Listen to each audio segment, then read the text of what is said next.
Hello, everyone, and welcome back to the Death at the Movies podcast. My name is Joelle Simone Anthony. I'm also known as the Grave Woman, and I am extremely excited because today I have the honor of speaking with special guest Jane Asher. Jane, why don't you say hello and introduce yourself and just tell everyone all the exciting and amazing things that you have going on for yourself? Well, thank you so much for having me on your show. I mean, I'm a big fan and I watch all your YouTube videos and I just get such a sincere generosity from you about what you're doing on the planet. So I want to thank you first and foremost for what you're doing. I think it's really important. I appreciate that. Thank you. You're welcome. My name is Jane Asher. I'm like a broadcaster. I've been in radio forever and ever and ever. So I started a podcast about, oh gosh, this show's been going for about 2.5 years. And I just wanted to open up the conversation about everything regarding death, dying, grief, afterlife, near-death experiences, green burial, you name it. Anything that you want to discuss on the show, I'm happy to talk about. So I started my podcast called The Next Room. And then while I was doing that, I was in the process of writing a book. So I've written the book called The Next Room, and that really deals with afterlife and communication with souls that have gone before us. So that's kind of me in a nutshell.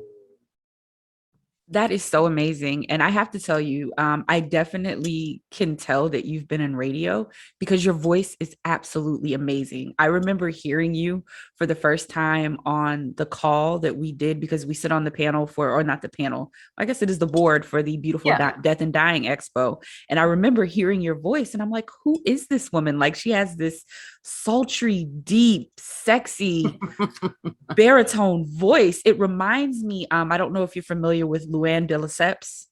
No, I'm not. She's a character on the Real Housewives of New York. And how funny. You also your voice reminds me of Roz from Frasier. Oh, I've heard that before. Yes. And even looking at you, you guys favor, you have that same beautiful face. So thank you. I love your voice so much. And I had the honor of being on your podcast, Next Room podcast, a few months ago. And we had such a great conversation about the spiritual aspect of death care. Yes. So for the viewer's sake, would you mind sharing how you got into conversations about death and dying? What motivated you to make that your thing? Yeah, great question. I really think I've always been curious. You know, even when I was a little girl, I was super curious about everything. And my mom was really supportive and she would feed my curiosity. And she didn't think it was odd that I would ask bizarre questions. You know, I never felt diminished or hey, don't think about that, you know? And so she really inspired a lot of thought beyond. So my parents were super supportive and we used to have like these great conversations about connecting with them once they moved on. Not that I wanted them to move on from this realm, but I have really good friends and the one happens to be a pretty well-known psychic medium in Santa Barbara. And so after I moved from Michigan to California, I met a lot of these interesting people that even created bigger thought and that we can move beyond what is here and now, and that we can actually communicate with the other side. And so I was kind of shown how to do it. And over the course of the years, just sort of started developing my own connection just from people that I love so much. And so I just started talking to them and opening up and asking for guidance. It can be as simple as doing eggs over easy. And my grandmother was a great cook and they lived on an egg farm. And so I'll say, okay, grandma, I don't want to break the yolks. What do you got for me? And boom, boom, flip them over. They're perfect. So, you know, just asking for guidance and help. And when there's trouble, I just think about the people that might be able to help me and I talk to them out loud. I mean, my husband's always coming in the house like, who are you talking to now? And I'm like, oh, I just had a conversation with my mom, or I just talked to my dad. And what's happened through doing this is that I'm receiving information whether it's my own thought, people might say, oh, it's just your own thoughts.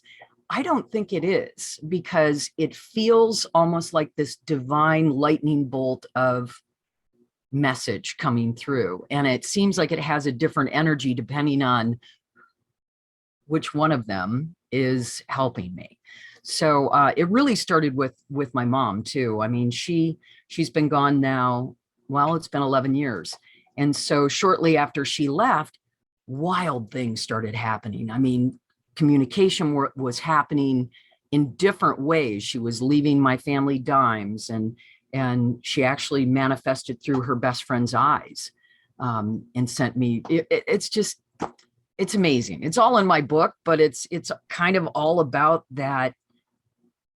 I know I might sound crazy to some people, but it really is about just opening up and receiving, because we're all connected. We're just energy, right? So when we do cross over to the other side, we're still very much here. We're just in a different realm. You just can't see us and feel us and touch us, but the energy is still available.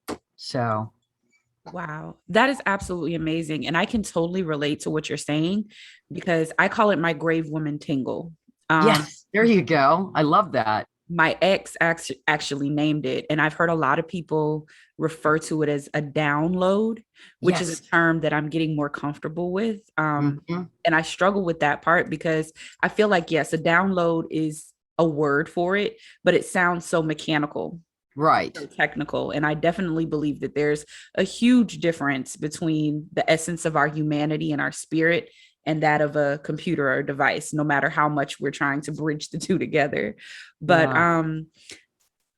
I definitely can relate to receiving messages. And I know for me, I can feel when someone who's in this realm is about to cross over, even if I don't Well, know exactly who that person is. And it's a very, at first, it was a very heavy feeling because I wasn't sure what was happening, even though it had happened throughout my life. I just get this heaviness. So it became scary for me when well, I started putting the two together. It created some anxiety.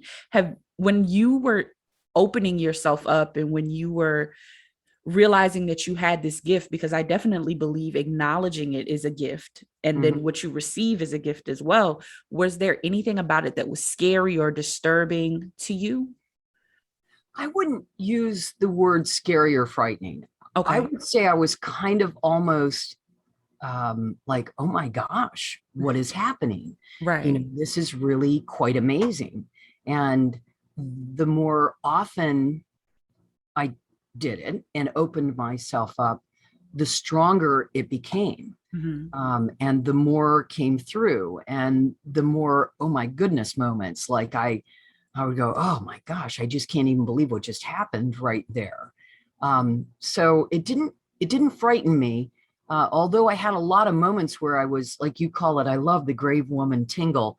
My old pastor used to call it the Holy Spirit tingle, Mm-hmm. where you just get that rush head to Right. toe. And so um, before I would start writing, I would come in, I'm in my little studio now, and I'd light my candle, and I have all the pictures of the people that I love that have gone before me all up on this ledge up here. They're everywhere.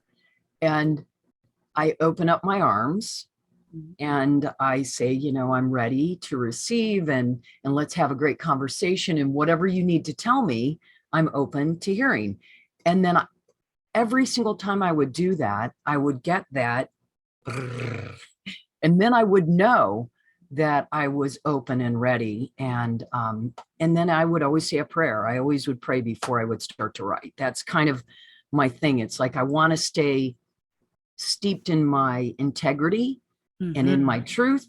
And I want to receive with an open heart and an open mind, and not judge it. Whatever it is, whatever comes through, it's like you have to just go, okay, all right, there's the lesson.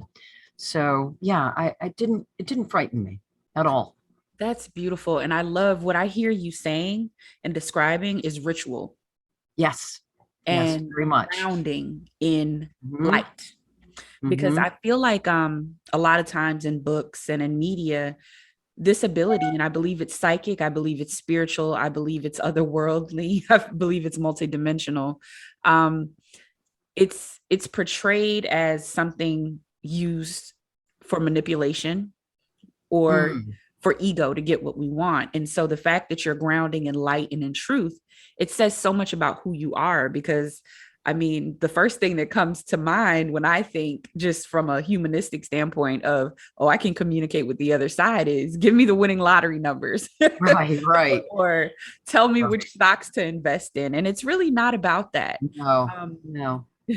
so you mentioned your former pastor. How have these gifts, and especially I imagine that you have such a fun and diverse community of people with other gifts, how has that challenged or reaffirmed your spiritual upbringing and religious Mm. beliefs, if you have those? Yeah. First and foremost, a huge props to my folks. They raised us. Um, we were, very Christian, went to church every Sunday, sat up in the front row, there were all 8 of us. And um, but they also allowed for us to expand and grow at whichever rate with other people and other ideas and thoughts. Because as you grow, they raised us under their roof. So for the first 18 years, this is how we roll. We give it up to the Lord. We pray every day. We prayed before every single meal. We prayed before we went to bed. We prayed when we woke up in the morning. But then once I grew beyond living with my mom and dad, they didn't shut me down when I came back from California and said, oh, hey, I met a psychic and they can communicate with the other side, or I met someone of the Baha'i faith, or I met a Buddhist, or I met, they were really cool about accepting new thought. And I would push that envelope, being this young girl coming back from California. I would say, let's talk about these things. And they never shut me down. So I think it was really imperative that I was very fortunate to have come to them as their daughter. I'm looking at a picture of them, because they opened me up. They allowed my uniqueness. I won't call it my strange side, but they allowed the growth. They encouraged the conversation. And I never felt like they weren't listening, or that they were saying, oh, here she comes with her crazy California left coast ideas. And so it was good. So my faith actually has gotten stronger. I mean, I I'm just all about it. Like I pray without ceasing. And I know that sounds odd, but I Mm-mm. pray in my car. I pray the second I get up in the middle of the night. If I get up to go to the bathroom, I'm like, thank you, thank you, thank you, thank you, thank you, thank you, thank you. It's like, it's just this constant flow of gratitude.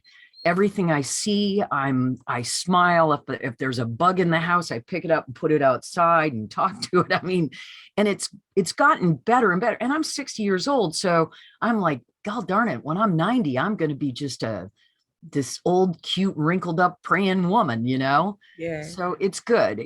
I feel that we all have an opportunity to continually grow in goodness and grace and gratitude.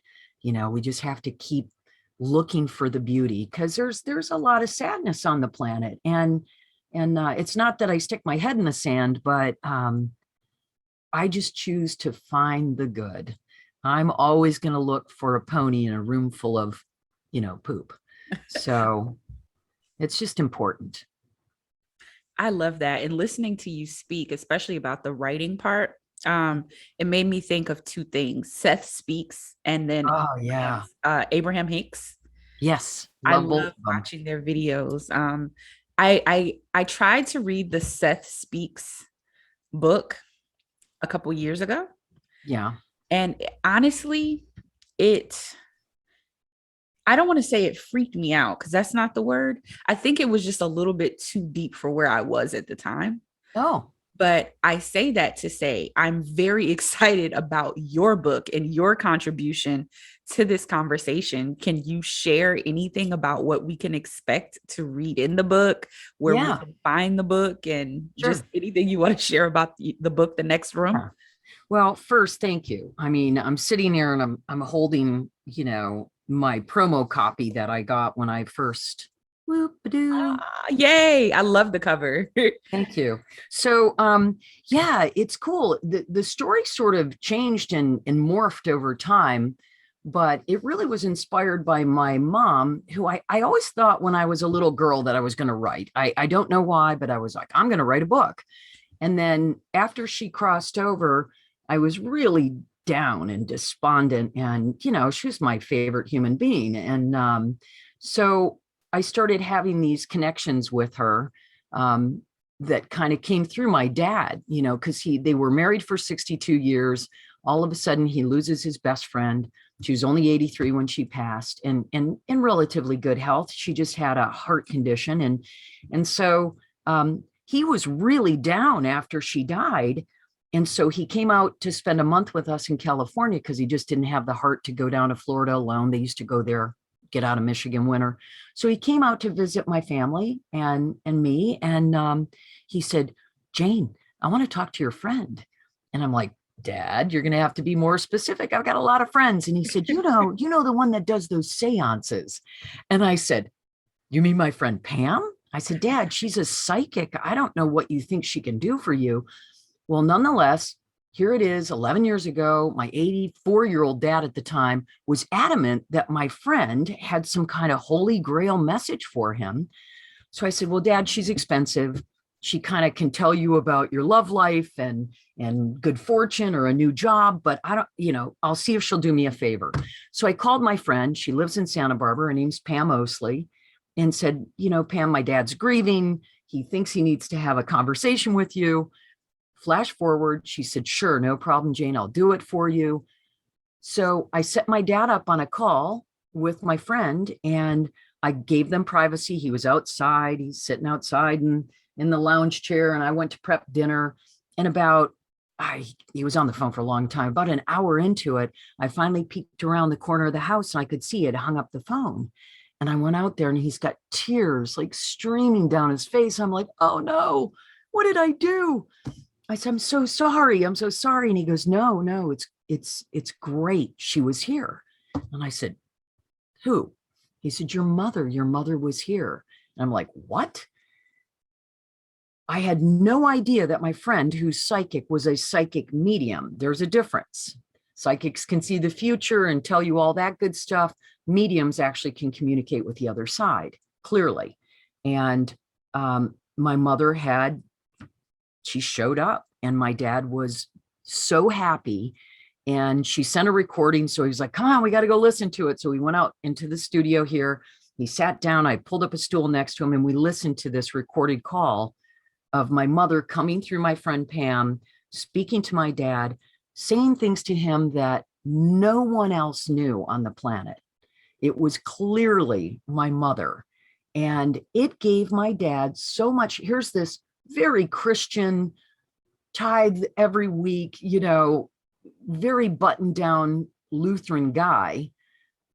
And here he is 100% he was so relieved. It was like he had gone to some kind of grief counseling for 10 years in one phone call.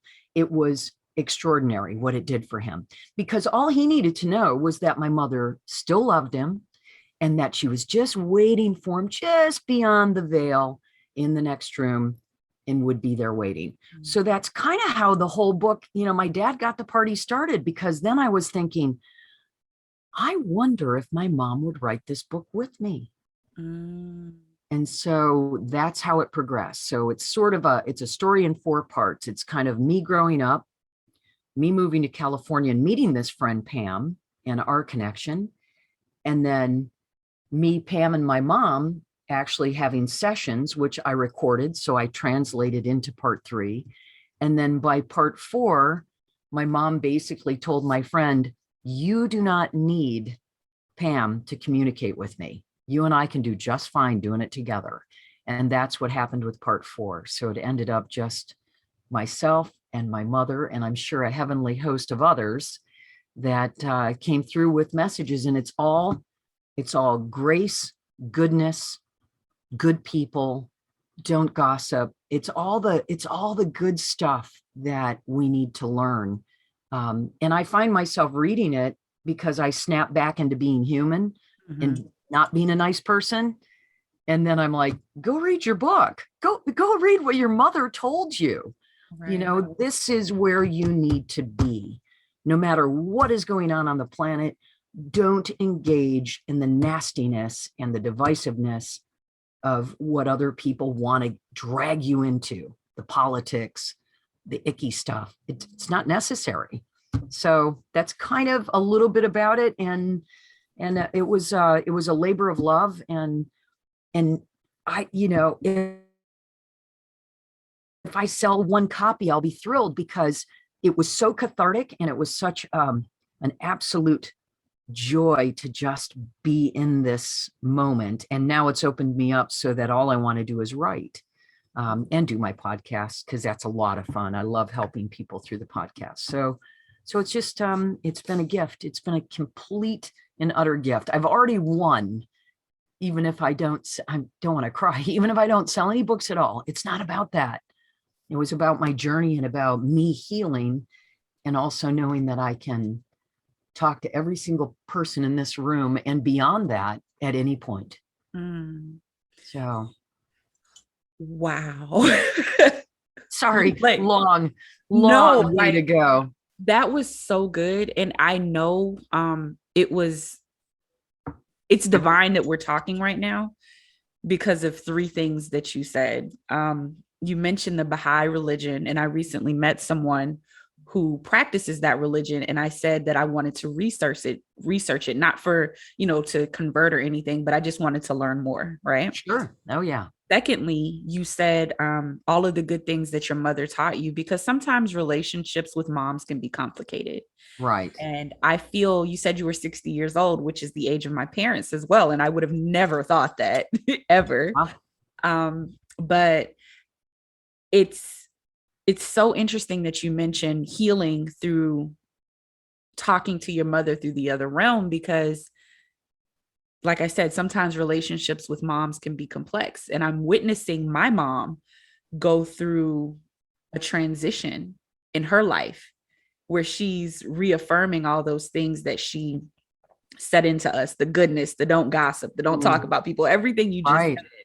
And like you said, you own being human, because sometimes, as good of a heart as we can have, and as much as we want to help people, we're still human. We fall into the gossip, we fall into the politics, and the being Right. kicked off or pissed off or annoyed or hurt, Right. and it can callous our hearts. And you just saying that was just such a reaffirmation of where I am, where I'm learning to tap back into that goodness, because I've had some very human experiences over the past year. So this conversation is just divine.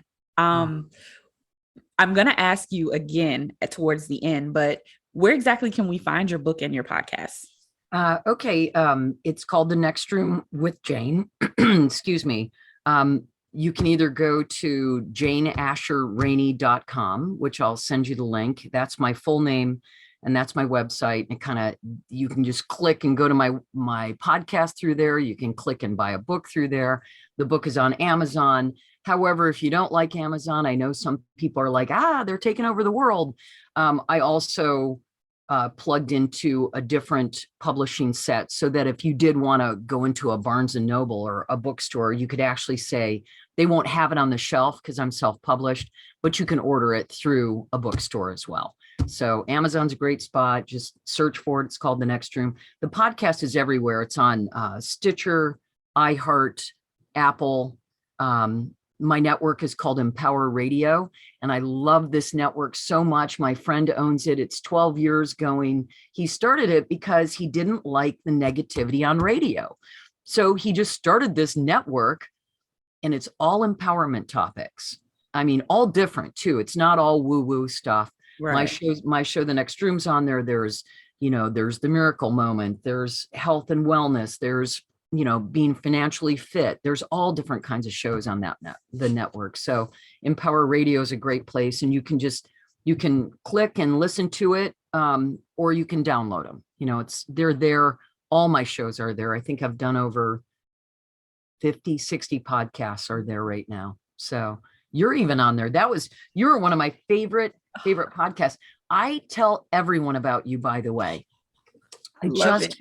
I just feel like there's something really just deeply beautiful about you and your heart and what you are doing. And the second we met, I was like, oh, I love this woman. Like I really love this woman and I need to get to know her. And so I'm telling you, I think that I have turned, I don't know, easily 15 to 20 people onto what you're doing and Thank said, oh, you. you need to check her out. You got to go, get on her podcast, subscribe to her YouTube channel. And you've got a lot of people. I mean, you've got, I don't know, 20,000 people on your YouTube channel. It's very impressive. And I love your sincerity. You just, there's no BS with you. Like what you see is what you get, and you are pure and you are divine. So thank you for what you're doing. I'm a huge fan. Thank you so much, Jane. I really don't even know what to say. I just appreciate those words. So before I let you go, I have two Sure. questions for you. The first thing is, what is your favorite movie that talks about death, dying, and connecting with the other side? Wow, I love there's so many great movies, but I'll tell you my ultimate favorite movie that I've been a fan of forever and ever. And it's an old one, but it's called Somewhere in Time. Hmm. And it's about time travel. And that's all I'm going to say. It is old, really old movie, but the music, the soundtrack is beautiful. The concept was way ahead of its time. Christopher Reeves was the actress, and I think Jane Seymour is the other one. But it's this beautiful old metaphysical movie that came out years and years and years and years ago. So I would say that one is fantastic. And then I just got turned on to Dragonfly. That was super cool. We just watched Soul again the other day. I will watch anything that has a metaphysical woo-woo connection thing. Like I love that kind of Yeah, stuff. me too. So I I'm love so into it. So, but I would say Somewhere in Time, if you have not seen it, the music itself, the soundtrack, there's even like a whole Somewhere in Time club, like there's really. oh yeah, it's like it was a big movement because it was so different and so ahead of its time. So yeah, it's pretty great. And it's a love story. Always got me at the Awesome. love. Yeah. And it's so weird because I feel like, and you said this earlier about energy, I feel like we say things are ahead of their time, but I think they're actually in time. Right. We're Right. behind, right? Yes. Yes. And I tell people all the time, like, I have a theory about the Egyptians and the Mayans and the Atlanteans and the Sumerians, right?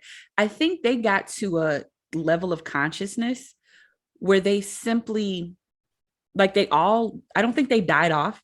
I think they all just simultaneously elevated to the next dimension. They started to Ooh. vibrate so high that they just leveled Wow. up. You know what I mean? I love that. And then we find these relics and these ancient sites, and we're like, it seems like they just disappeared. But I don't think they did. I think that they're still, I don't want to say here, but here, just Right. energetically on the next level. Yes. And Yeah. that makes me think about the theme, The Next Room. Mm-hmm. And then what you're saying about these metaphysical movies, because I literally have had experiences. What introduced me to metaphysics was I was in the library, and I kid you not, the book by Louise Hay, You Can Heal Your Life, Oh yeah. fell off the shelf in front of me. Ooh. Nothing pushed it. There was Of no course wind. not. It was like That's somebody great. pushed it. And I mean, it fell on my feet, like Yes. in front of me. And I was like, this is weird.